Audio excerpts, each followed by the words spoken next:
За сайн бацгаана уу.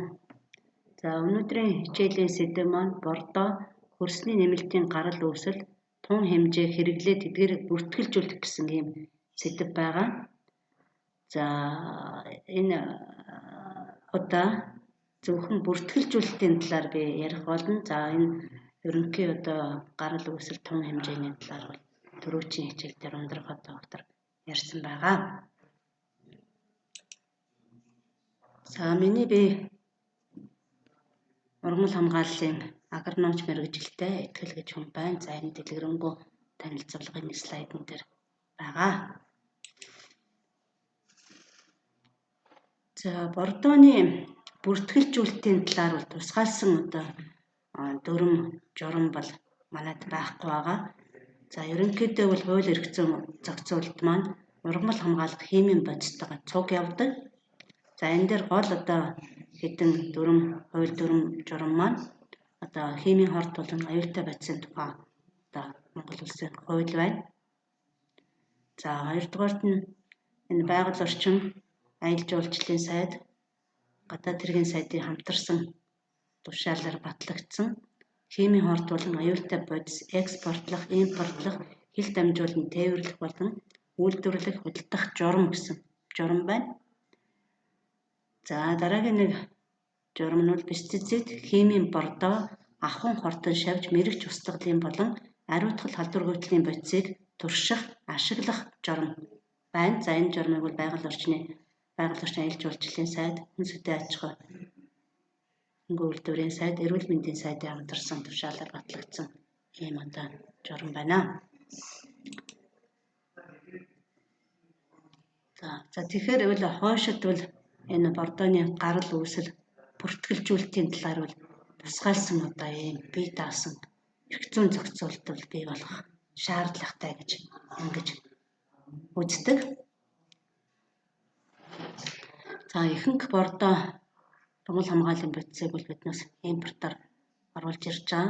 За тэгэхээр энэ одоо импортлох тусгай зөвшөөрлийг бол хүн сүдэн аж ахуй хөнгөн үйлдвэрийн яамнаас олгодог. За энэ дээр баримталж байгаа бол одоо хууль маань аж ахуйн үйл ажиллагааны тусгай зөвшөөрлийн тухай хууль байгаа. За энэ хуулийн дагуу бол ургамал хамгаалах бодисыг бол импортлоход тусгай зөвшөөрөл авах шаардлагатай байдаг. За энэ тусгай зөвшөөрөл авахд бол бүрдүүлэх материал яг л энд бичсэн байна мэдээллийг. За энэ дээр ямар бодис уу, ямар химийн томьёотой олон улсын болон худалдааны нэр томьёоны өвдөдгийн за бүртгэлийн дугаар, за тухайн бодисын физик, химийн болон хор аюулын шин чанарын тухай мэдээлэл, за болцсошгүй осол эрсдлийн үед ямар арга хэмжээ авах уу, за ямар одоо ажлын байранд үйл ажиллагаа явуулах уу, за ингээд тухайн бодисын одоо хаягдлыг устгах, тээвэрлэх журам гэсэн аргачлалын одоо талаарх мэдээллийг бол бүрдүүлсэн байх ёстой. За улсын бүртгэлд бүртгүүлэхэд бол энэ бордоо ургамал хамгаалах бодис дээр бол ямар одоо мэдээлэл материалыг бүрдүүлэх ёстой юм гэдэг талаар бол энэ дээр энэ слайдн дээр байж байна. За энэ хэрэглэхээр төлөвлөж байгаа тухайн бодис нь бол олон улсын ургамал хамгаалалт хэрэглэх бодисын жагсаалт бол ангилалт бол орсон байх шаардлагатай. За тухайн бэлтгэмжийн үйлчлэх бодис найрлага бол наривчлан тогтоогдсон байх ёстой.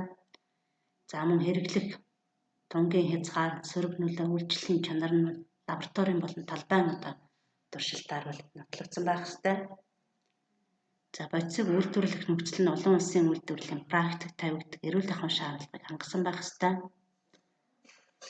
За мөн хөдөө аж ахуйн одоо үйлдвэрлэлд бол туршигдсан байх ёстой гэсэн ийм одоо шаардлагыг бол тавьдаг.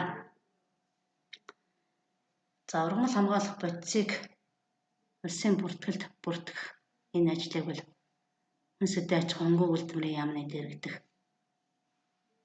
ургамал хамгааллын бодисын салбар зөвлөл бол хариуцдаг. За энэ салбар зөвлөлд бол материалаа бүрдүүлж өгөх ёстой. За энэ бордоонд ч гэсэн ялгаагүй. За ингээд нэгдүгээрт нь яг үгээр тухайн удаа бодис бордоо хэмээн ургамал хамгаалах бодисыг бол одоо үйлдвэрлэлийн нөхцөлд одоо эрдэм тэмдэгний байгууллагаар туршуулсан байх. Ёстой энэ туршилтын дэлгэрэнгүй тайлан одоо байх ёстой. За энэ туршилтыг бол одоогийн мурдаж байгаа журмаар бол ургамал хамгааллын эрдэм шинжилгээний хүрээлэн бол одоо туршдаг. За ингээд одоо туршилтын одоо дэлгэрэнгүй тайлан бол гаргасан байдаг. За ингээд мөн одоо тухайн бодисыг ямар тон нормоор яаж хэрэглэх вэ гэдэг заавар энэ бол боловсруулж гаргадаг. За хэрвээ бордоо ургамал хамгаалалт бодисыг дотооддоо үйлдвэрлэсэн бол одоо үйлдвэрлэх технологийн заавар, за улсын стандарт буюу техникийн нөхцөлийн талаар баримтыг бүрдүүлэх ёстой. За мөн уг бодисын найрлах, үйлчлэх бодисын нэр, бэлтгэл эзлэх хувь хэмжээ, хоруу чанарын үзүүлэлт байх ёстой. За тухайн бодисыг хэрэглэх заавар монгол хэл дээр байх ёстой.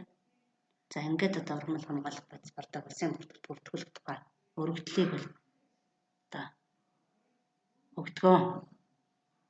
За ингээд энэ одоо бүрдүүлсэн материалыг бол ургамал хамгааллын салбар зөвлөл маань одоо хурлаар хуралдаж хэлэлцдэг.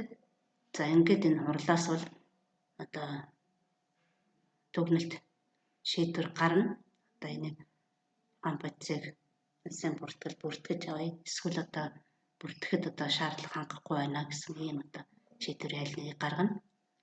За энэ шийдвэрийг үндэслээд тухайн одоо бодис бэлтгэлийг бол Монгол улсад газар тариалан үйлдвэрлэлд хэрэглэхийг зөвшөөрсөн бодисын жагсаалтанд бол оруулдаг журамтай. За энэ бодисын жагсаалтыг бол 3 яамны сайдын тушаалаар баталдаг. Энэ дээр бол яг хөхөр үндэсний аж ахуй хөнгөн үйлдвэрийн сайд, эрүүл мэндийн сайд, тэгээ байгаль орчин аюулж жуулчлалын сайдын хамтарсан тушаалаар бол батлагддаг. За энэ одоо жагсаалт маань хавсралтуудтай энэ дэр зөвхөн одоо үдэ аж ахуйн газар тариалан үйлдвэрлэлд хэрэглэхийг зөвшөөрсөн бодисын жагсаалтаас гадна за мал эмнэлэгт хэрэглэхийг зөвшөөрсөн бодис. За тэгээд мөн одоо ахуйн ордон шавж ахуйн одоо мэрэгч амтны одоо тэмцэх алдаргуутлын зорилтоор хэрэглэх бодисын жагсаалт гэж ингэж одоо хавсралтай гардаг байгаа. За ингээд энэ бодисын жагсаалт бол жил болгон одоо өөрчлөгддөг. Жил бүрэлд шинжилэн одоо бодлогддог байгаа. За ингээд жил бүрдвэл яг хөр шинээр одоо туршсан бодисуудыг нэмэхээс гадна мөн одоо хуучин бүртгэлд байсан энэ одоо бодисуудаас зарим нэг хасах ийм шийдвэр бас гаргадаг. Тэгэхээр ямар тохиолдолд одоо бодисыг улсын бүртгэлээс хасахгүй гэхээр 3 тохиолдол байна. Нэгдүгээрт бол тухайн одоо бодисыг олон улсын байгууллагаас ашиглахыг хориглосон. Хоёрдугаарт нь бол хүн болон халуун цус амтан ургамалд сөрөг нөлөөтэй болох нь одоо үйлдвэрлэлд хэрэглэх явцад тогтоогдсон. За мөн хэрэглээний явцад одоо бодисын физик химийн үйлчлэг шаардлага хангахгүй бас нь батлагдсан. Ийм тохиолдолд бол тухайн бодисыг улсын бүртгэлээс хасах шийдвэр гаргадаг. За ингээд анхаарал тавьсан та бүхэнд баярлалаа.